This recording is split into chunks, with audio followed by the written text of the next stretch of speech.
Eu tardo, mas não falho, eu terminei Made in Abyss. Eu já tinha feito um vídeo de primeiras impressões 6 meses atrás.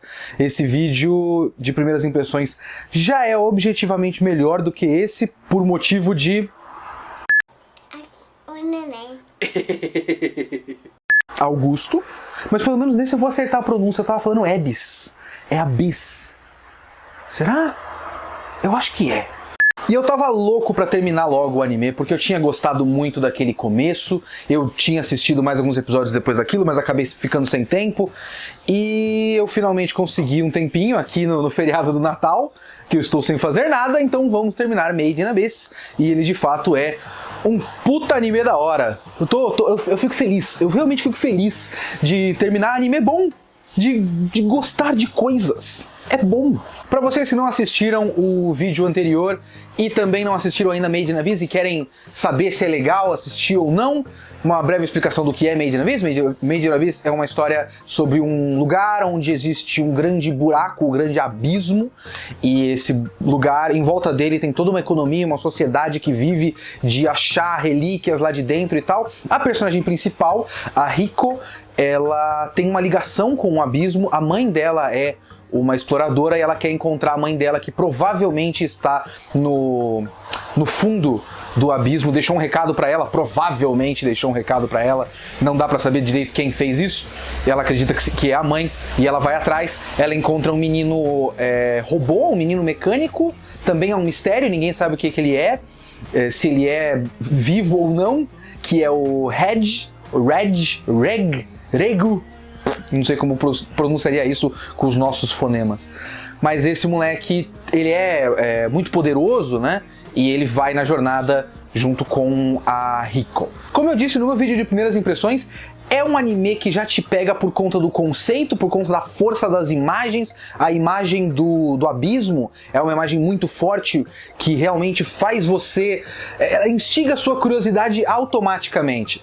E essa curiosidade é uma força motriz tanto do nosso ponto de vista como espectador, quanto dos personagens. Boa parte do que move os personagens é essa curiosidade. Pra mim, a maior força de Made in Abyss é um contraste e um equilíbrio que ele consegue alcançar entre sentimentos que ele quer causar, que são bastante conflitantes, bastante contraditórios, mas eles estão sempre presentes na vida dos personagens nessa jornada e também na nossa experiência enquanto a gente assiste. A gente tem uma constante sensação de maravilhamento, de empolgação, de curiosidade, como eu disse antes. A gente olha para aquelas imagens, os cenários são muito grandiosos e sempre muito curiosos, e quanto mais eles descem, mais diferente fica, nenhum lugar é diferente do outro. E os personagens olham, a menina principal, a Riko, ela tá sempre muito empolgada em descobrir coisas novas. Então tem esse sentimento, ao mesmo tempo que tem uma eterna tensão. A sensação de que tem um terror que vai chegar a qualquer momento. Tem uma cena pra mim que ilustra muito bem isso. O uso de trilha sonora nessa cena é a coisa que eu mais gosto. Se eu não me engano, ele é o fim do episódio 4 ou o começo do episódio 5, ou os dois, eu acho que repete a cena.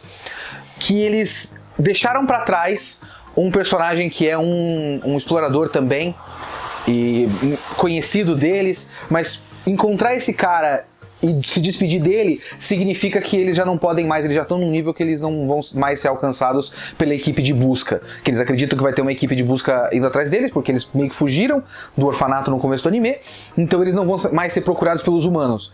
Então a névoa se abre e eles estão olhando para aquilo lá, e a menina sorri e a gente chegou e tal, e eles se abraçam, mas a música é sempre muito tensa e esquisita, e logo depois a empolgação é cortada por um monstro que voa.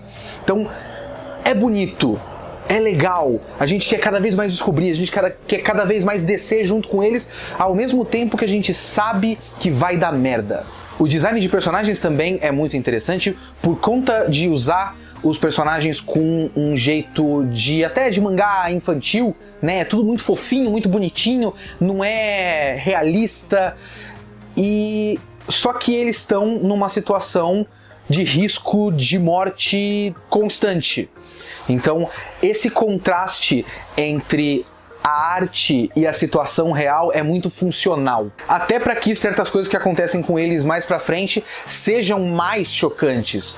Porque é muito importante que a gente entenda que são crianças. Mesmo o menino robô é uma criança. Ele não tem muita consciência sobre o que ele é, mas ele é claramente uma criança, ele é claramente infantilizado. Essa sensação de pureza e inocência nos personagens, ela é refletida diversas vezes ao longo da história. Eles ficam pelados com certa frequência e não é sexualizado. Sabe, a sexualidade deles é trabalhada por conta de uma curiosidade infantil, mas não é um fetiche, não é eti, não é feito pra que você veja aquilo e ache sexy e bata a punheta. É claro que você pode acabar completando essas cenas com o seu próprio fetiche. Caso você faça isso, procure ajuda de um profissional. Mas essa coisa corporal, essa coisa sensorial é importante também. No começo do anime, acho que nos primeiros episódios, acho que no primeiro episódio, quando eles encontram o robô, que ele tá desacordado, as crianças vão fazer vários testes com ele, e a personagem principal, a Rico, ela tem um misto de curiosidade infantil com curiosidade científica e método científico de estudo. Ela tira a roupa do moleque e vai testar o pinto do menino, pra saber se ele funciona como um pênis humano. Ela não tá lá mexendo no pinto dele porque ela não tem nada a ver com isso. É porque ela realmente precisa entender como funciona o corpo desse menino. Tem um outro momento que precisa dar um remédio pra uma personagem, a personagem tá desacordada e não dá pra fazer oralmente, e aí faz com um supositório.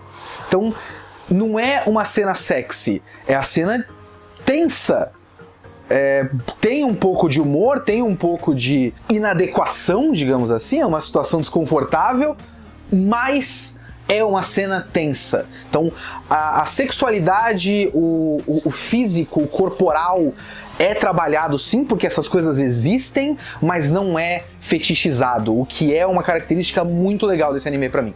Mas não é só a tensão constante que a gente tem ao longo da história, é também uma sensação de melancolia. É uma jornada muito melancólica. Meio que todo mundo em volta dessas crianças sabe que não tem jeito. Tem uma série de despedidas tristes ao longo da história. Uma delas, as crianças estão se despedindo de um personagem, se não me engano, que chama Maruk. É um menino de cabelo azul. Ele fala uma coisa que é uma coisa muito forte, é uma cena muito bonita, é lá no meio do anime. E ele abraça as crianças e fala, os dois personagens principais, e fala: eu sei que é ruim, eu sei que é feio pensar dessa maneira, mas eu queria muito que vocês voltassem e dissessem que é impossível, que não dá. Tipo, ele tá torcendo pro fracasso da missão por conta do medo da morte deles. Então, essa sensação de melancolia é constante, tanto é que quando uma coisa acontece lá pra perna final do anime, é muito forte ainda, mas não é repentino, não é uma quebra da lógica da história. A gente meio que sabia que uma coisa desse nível ia acontecer alguma hora. Tinha que acontecer alguma coisa nesse nível alguma hora. Mas essa é uma explicação geral do porquê esse anime é realmente muito legal. Caso vocês tenham curiosidade de assistir, eu realmente achei muito bom, realmente.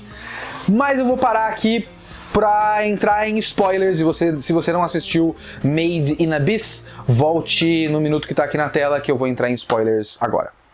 Antes de falar do finalzinho do anime, eu só queria falar de uma coisa que eu realmente não gostei, que é uma revelação que tem lá pro meio do anime, no momento que eles estão naquele espécie de treinamento com a Ozen. Inclusive a Ozen é uma personagem muito legal. Tem um flashback, tem uma série de explicações, e depois tem um flashback que mostra todo o processo. Esse flashback da Ozen tem uma coisa muito legal, que é a explicação da própria Ozen, como ela chegou a ser como ela é.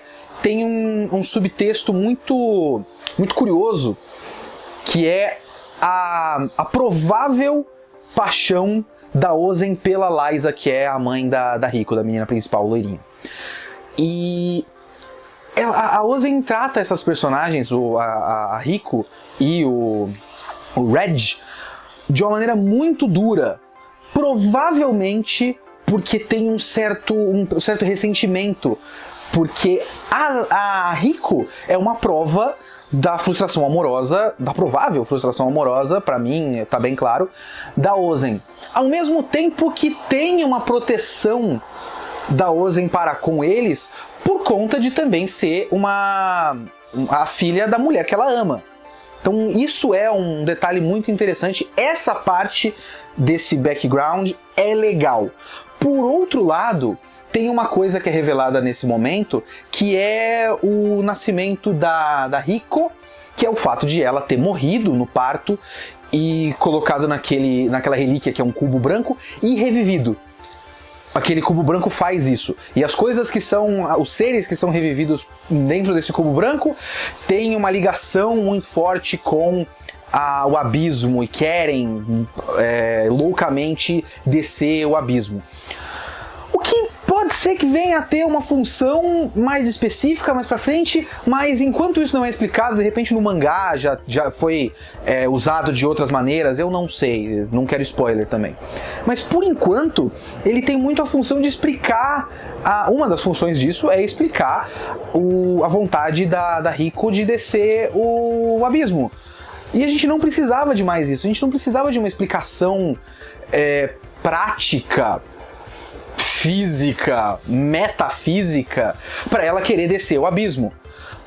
Aquela cena onde ela estuda o corpo do Red é uma cena que já exemplifica muito bem por que ela vai querer descer o abismo. Tem a relação com a mãe, que já é mais do que suficiente, e tem o misto de curiosidade infantil com curiosidade científica. Ela é uma criança, ela quer conhecer mais o abismo, ela quer conhecer a mãe. Ela não precisa ser um ser que precisa do abismo porque foi renascido no cubo. Fora que ela tem um tempo limitado de vida, se eu não me engano, por conta disso. O que também não é uma tensão que a gente precisa, porque já tem a tensão do resto da história toda.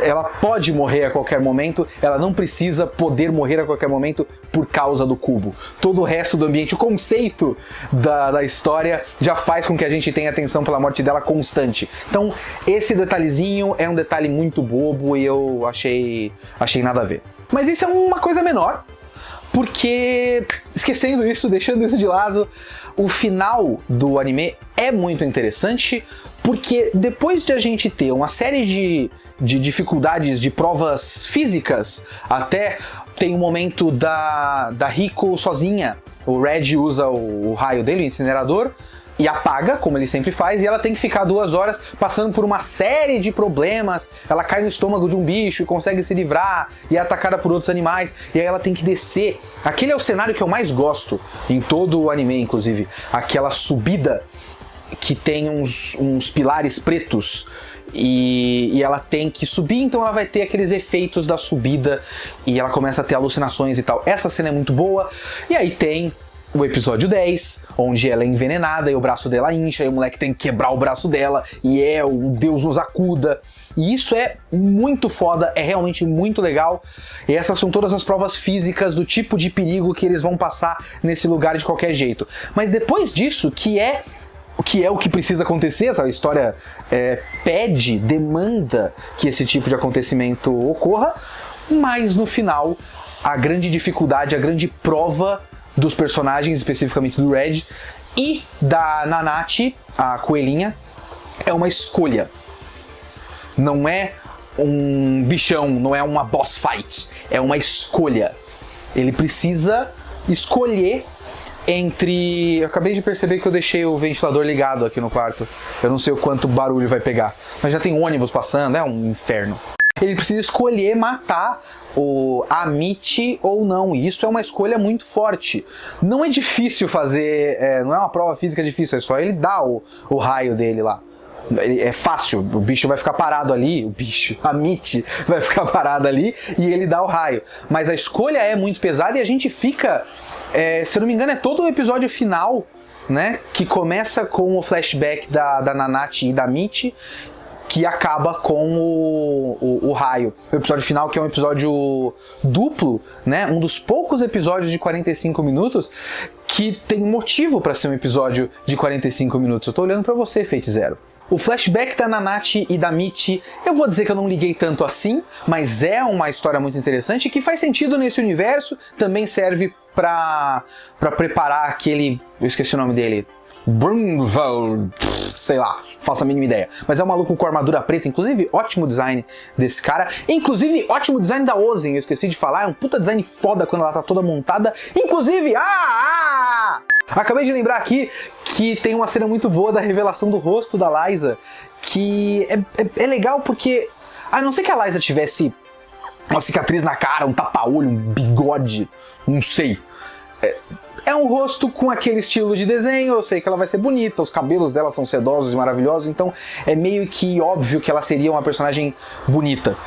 Mas a cena que revela o rosto dela, que não teria nenhuma surpresa, é uma cena tão bonita, é um quadro tão maravilhoso, que, assim, maravilhoso no sentido de ter um trabalho de luz e trilha sonora e o momento e o vento e tudo mais, que realmente fez valer a pena aquela revelação, que é uma revelação muito óbvia. Enfim, teve esse flashback para que a gente entendesse o peso da escolha, entendesse a escolha do Red e também entender o drama da Nanate. A Nanate, que é uma personagem que eu via nos cartazes, eu já tava com preguiça, que eu achei que ela ia ser só fanservice, mas não, é uma personagem muito bem formada, uma personagem com um trauma muito forte, e realmente foi uma grande surpresa, e no fim das contas eu queria que ela entrasse pro grupo. Quando antes eu tinha todo um preconceito idiota de quem não tinha visto ainda o negócio, e eu só queria que essa parte fosse rápida e que a personagem fosse eliminada, porque pra mim ia ser só fanservice. Então esse final, com essa escolha muito difícil, é uma escolha do anime muito acertada pra mim, pra deixar ele mais interessante do que o óbvio. E aí a gente tem a imagem final, uma montagem muito bonita, muito significativa também, quando os personagens formam o grupo deles e deixam coisas pra trás, né? Tanto a Nanate deixa o lugar onde ela tava pra trás, e os personagens fazem aquele pacote e mandam pra cima, provavelmente uma mensagem, mas isso nem importa. Então, esse pacote subindo enquanto os personagens cada vez mais descem é uma metáfora visual muito bonita, que tem aquele tom melancólico de todo o resto da história, e realmente dá muita vontade de continuar assistindo. Vai ter uma segunda temporada, então eu tô muito ansioso pela continuação dessa história. Então é isso, esse foi Made in Abyss, e se você não conhece Made in Abyss, assista, dê uma chance. No caso, assista de tudo que você tiver tempo. Eu não tenho muito tempo, eu tive que maratonar esse anime agora no único dia livre que eu tive nos últimos 6 meses, aparentemente. Então eu consegui terminar o anime, é um anime que vale muito a pena. Ele é muito inteligente, e ele é um misto de sensações muito complexo, e eu acho que essa é toda a diferença. É um anime que realmente faz você sentir algo. Menos do que pensar. Tem outros animes que eu gosto muito porque fazem muito pensar. Esse é um anime que faz realmente sentir. É melancolia, é tensão, é terror, é empolgação, é felicidade, é conquista, é muitas coisas ao mesmo tempo. É uma ótima mistura de sensações. Eu gostei muito de Made in Abyss. Então, se você gostou desse vídeo, por favor, dá like, compartilha por aí para todo mundo conhecer Made in Abyss, para todo mundo conhecer o VideoQuest. Faça como uma dessas pessoas aqui e seja um colaborador do VideoQuest para que a gente consiga continuar fazendo o nosso canal aqui. Muito obrigado a todos os colaboradores, muito obrigado a você que assistiu. Falou!